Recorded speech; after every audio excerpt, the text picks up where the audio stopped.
नमस्कार, मैं विश्वजीत बोरवनकर। पर्तगली जीवोत्तम मठ के 550 इयर्स पूरे होने के ओकेजन पे आज मैंने यहाँ पर परफॉर्म किया और मुझे इतनी खुशी हुई है यहाँ पर परफॉर्म करके। स्वामी जी के सामने मैं अपनी सेवा कर पाया, उनको अपना गायन रूपी हमारी जो कुछ भी सेवा है वो मैं कर पाया उनके चरणों में।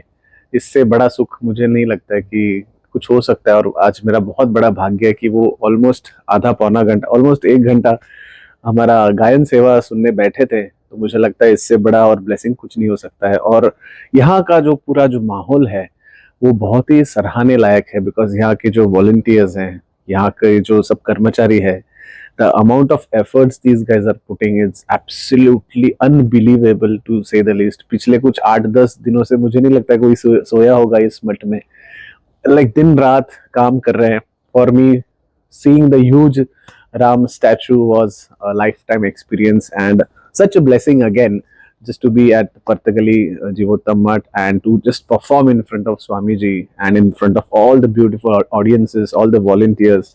Such a blessing, and I'm so happy to be here. I got this opportunity. It's a once in a lifetime opportunity. I'm so thankful to God and Swamiji that I could do this. Thank you.